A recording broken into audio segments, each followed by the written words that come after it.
So we just spoke about this person who prays alone.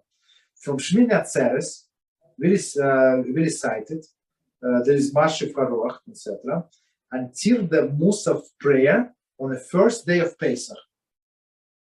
So first day of Pesach, so meaning at night of Pesach, when the first day of Pesach starts, you say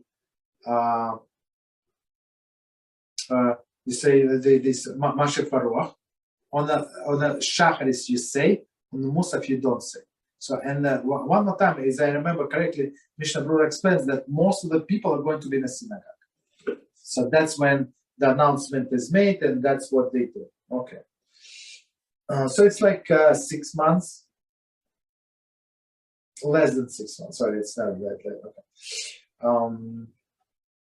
There is, on the day both congregations and Chazan still recite the silent mussar Shmona Esra. Just a second. There is, on that day, both congregation and Chazan still recited in the silent mussar Shmona Esra. But with the exception of the prayer of the Chazan, they ceased to recite it.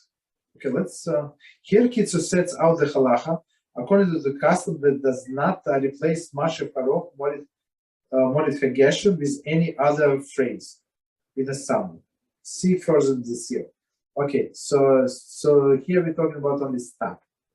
But as we said before, in other customs, we add another thing for the summer. So one stops and we start another. Okay, let me just read the last sentence one more time and we explain.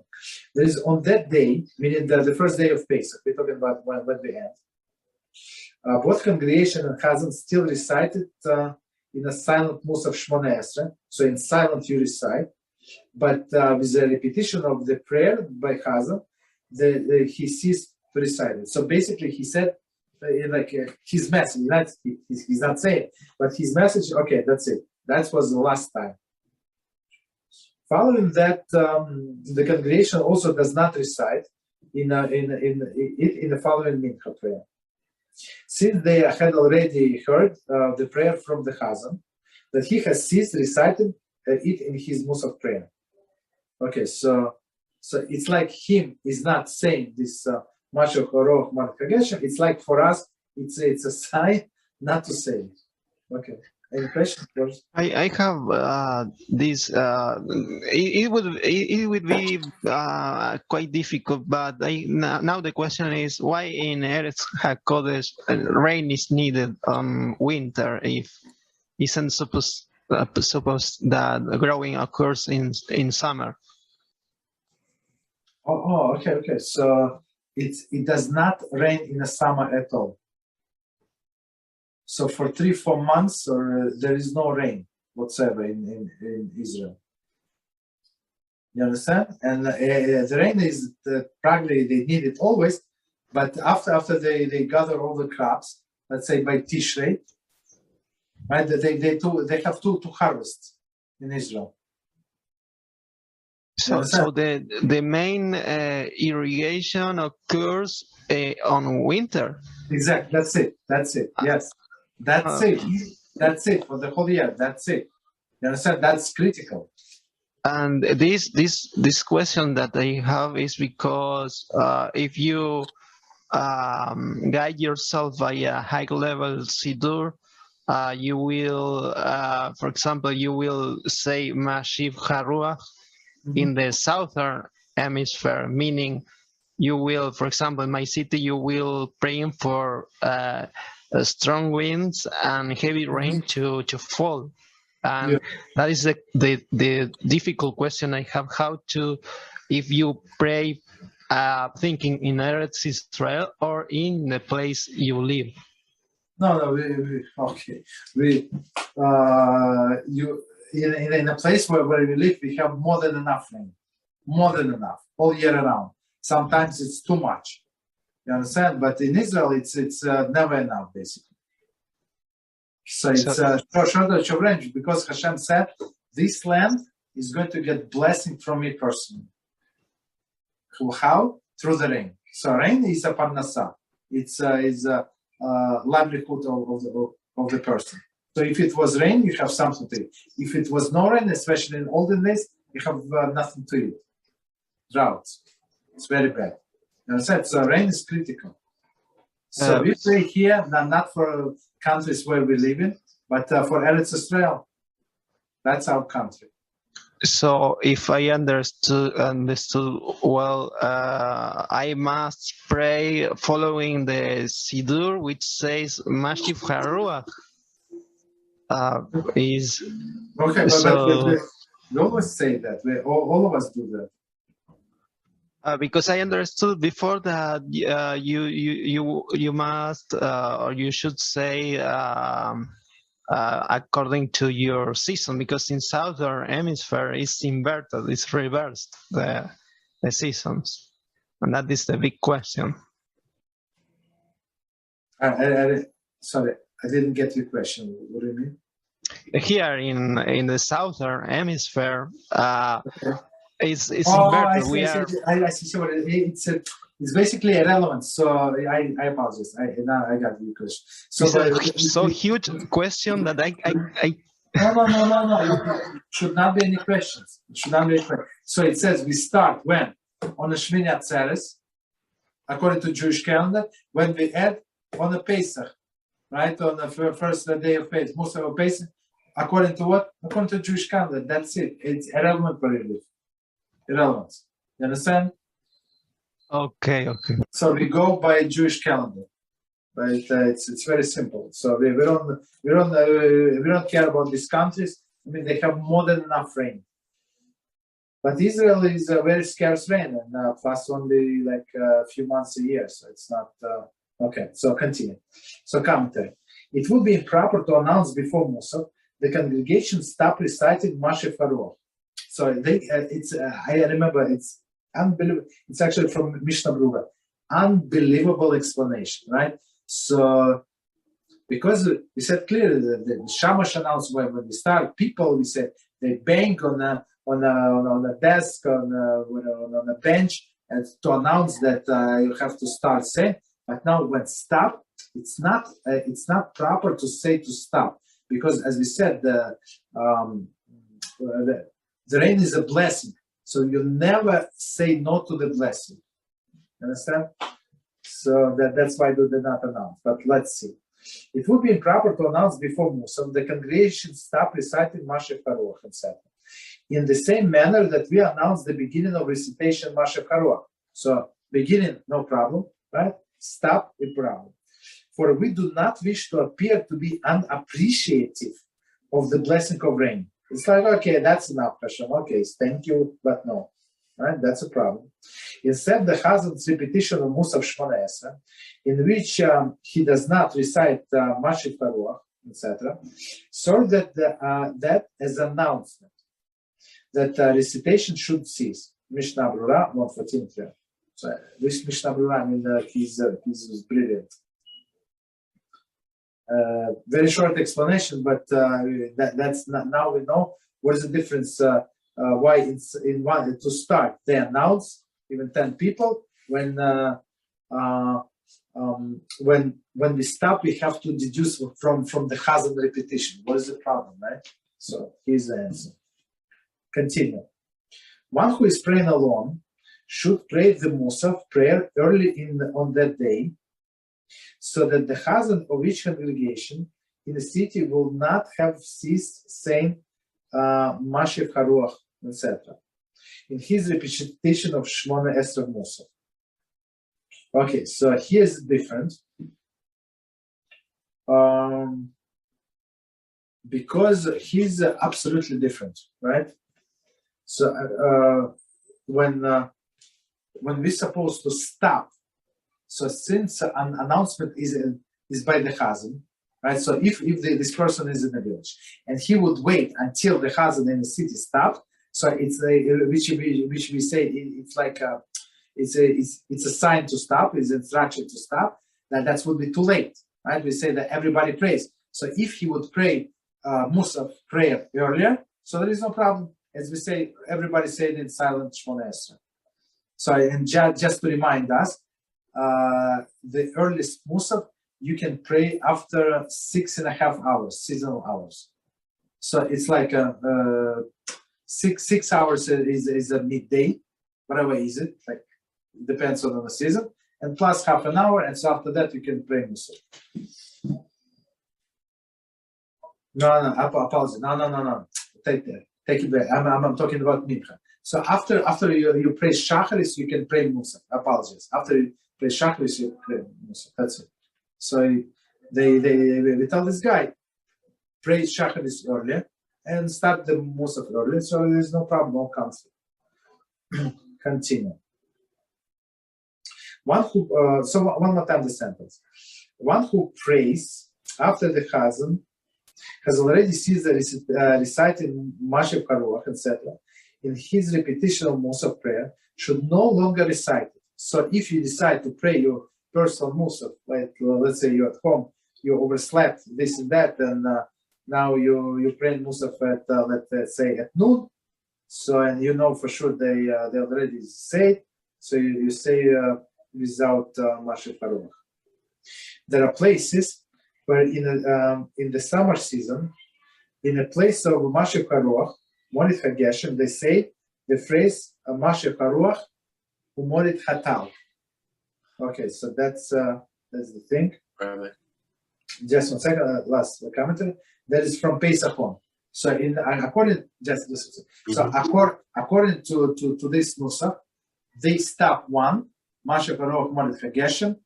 They bring wind and rain, and we say about dew, who brings dew. You understand? That's the summer. That's exactly what he was talking about. So starting from Nisan, from Pesach, it's already summer season. So if you break a year in two parts, winter and summer, so that's summer. Yeah, go ahead. Okay, so continue. Okay, all right. So and we say that in some places, so they substitute exactly what our friend Israel was asking. Mashiv HaRu'ach Umorit Hatam. The translation of this verse, he takes the wind, he makes the wind to blow and makes the dew descend. So it's not rain, but the dew. Commentary. The present custom was who down used Sfard. And all those who lived in Eretz Yisrael, even Nusach Ashkenaz. However, is to replace Mashiv HaRu'ach Morit HaGeshem with only the words Morit Hatal during the summer season. However, is to replace just one second. Israel, even Nusach Ashkenaz. However, is to replace. Okay. The present custom, the most who dominate Nusach Sfard and all living in Eretz Yisrael, Nusach Ashkenaz, however, is to replace Mashiv HaRu'ach Morit HaGeshem with only the words Morit Hatal. That's what I said in the beginning, but that I got a little confused, right? So that's what people say, Morit Hatal. That's it. They don't say the whole verse. I mean, that's what it says in the Siddur. It's not like they making up. So just for us to know, when you go to Eretz Yisrael, so Ashkenaz Nusach here and Ashkenaz there, it's not the same. So Ashkenaz there, it's closer to the Sephardic that people stay pray here, right? Rabbi. Yes. If I were to visit Eretz Yisrael, would I change it? Would I change my nusach or no? If I just visit, no. No, but this thing you say in your silent Shmones. Nobody hears it, and unless you're Chazan, so Chazan has to repeat out loud. But you daven, you take your siddur and quietly and do whatever you need to do. Understand? Me personally, I mean, it's not very proper, but I always like to visit different minyanim. I love this, like different, like Sephardic minyan, this Sephardic, that Sephardic, this Ashkenaz, that Ashkenaz, Hasidim. I love all of these things, you know. So I mean, it's they're so close to each other, and it's just amazing. So, but still, I download my own mussar with my own siddur. But very interesting. One more thing, because it just came to mind. If I visit Eretz Yisrael, right? Now, just like how if I visit... No, don't say if, say when. Say when. Okay, yeah. When I visit Eretz Yisrael, right? So you have to keep 2-day Yom Tov still, correct? Yeah. Okay, so my question is, when I go to Eretz Yisrael, over there, do I count Shkia the way I do over here? You understand my point? Yes. Yeah. But you take with you your phone, and you have my money. You just change your location, and it gives you all of the numbers. Absolutely. No, what I'm saying is, you just like you have to keep an extra day. So, for example, there's what is the difference? Exactly the same as you do here. Exactly the same. I agree with you. I'm saying that let's say over there Shkia is going to be 6, right? Okay, 6 p.m. Okay, now America 7 hours behind. How many hours it's behind? Okay, 7 hours we'll go with. Now, so my question is, their Shkia isn't my Shkia. You understand? Because my Shkia is New York. No. But you are in Eretz Yisrael. Why are you saying Shkia in New York? Who cares about New York? I'm saying just like when I visit Eretz Yisrael, I still have to go with my New York. No. The time changes, so you forget about New York, and you have to reset your your Maizmanim to be according to Israel. And for example, here in I'm not sure about all of the countries. I want to say yes, but I'm not sure. But in Chutz La'oretz, we light the candles. For example, I think still depends on location. So I want to speak about America only, right? So we light the candles 18 minutes before the sunset. 18 minutes. So, but in Israel, in Yerushalayim, you light 40 minutes before the sunset.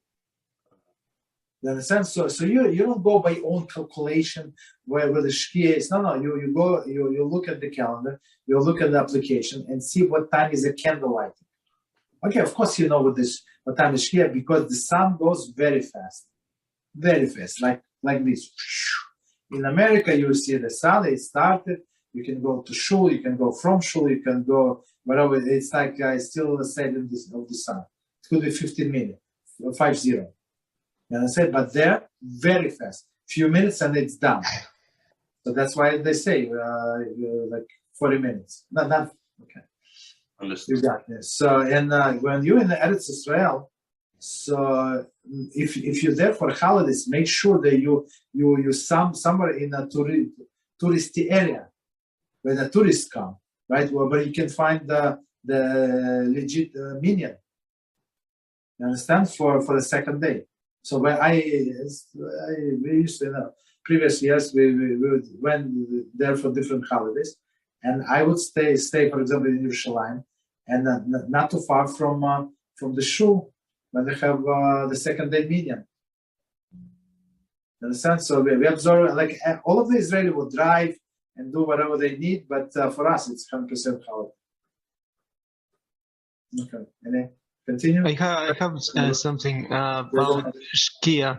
It would be sunset of Shkia, because in Zmanim it says in Hebrew the time. For example, Mincha Gadola, Hamincha Pla, something. I don't understand really very much yet. Okay. I have to send you this class on Shabbos when we study the book of Shabbos. You have to listen to our lecture from the beginning. It says transliterated, but it's still in Hebrew. I heard this. We explain all of these things in details in our classes. So BeEzrat Hashem, just remind me, if you want to find yourself on this BeEzrat Hashem on YouTube. If you go to YouTube, there is BeEzrat Hashem channel, not Yaron Ruven, but BeEzrat Hashem channel. Yeah. And if you go to playlist, you have Shabbos laws. all of this that we make the 56, 57, whatever lectures up to now. So if you start from the beginning, we explain all of these things in all of the details. So I think it would be very, very beneficial if you start from the beginning. Okay, continue. You good? Okay. So we got up to halacha number 2. So one more time. No, we didn't get. So we didn't get to it. We said that in Nusach Svart or in Nusach Ashkenaz, if you're in Israel, so they say Morit Hatal. Okay, Baruch HaShem. Continue. In the case where the Shamash should announce Mashiv HaRu'ach Morit Hatal, before mussar on the first day of Pesach, and then the congregation also recite in silent Shmona Esrei or mussar. With the prayer, they cease to say Marit HaGeshem. So that's actually a very interesting approach. So in those places when they substitute and they say Morit Hatal, so you're allowed to announce something like to add. To add, there is no problem. To subtract, there is a problem. So if they said Morit Hatal, so everybody knows that you have to stop Mashiv HaRu'ach and you have to start Morit Hatal. So which is good. Commentary. Since there is another phrase, there's recited in a Siman, the Rabbi, so the Shamash is they translate as Rabbi, and can announce the phrase before mussar, just as he does in the winter with announcer Mashiv HaRu'ach Morit HaGeshem. Right? Thus, according to the custom of those living in Eretz Yisrael, and most of the towns Nusach Sfard, the Rabbi announced Morit Hatal, right? And the congregation recite mussar with Morit Hatal. So even in silent, they have something that they do the substitution, right? Because it was announced. It is only those places when they do not replace Mashiv HaRu'ach, etc., with anything that the Rabbi does not announce anything before mussar, for the reason explained above in note 8. So which makes sense. So we do not subtract the blessings, right? But if there is something to substitute to, no problem. Go ahead. Good idea. Okay, so let's start. 1 second. Let me see. Oh, it's huge. Very long. Okay, so you know what? We can stop here and go to the questions. Okay.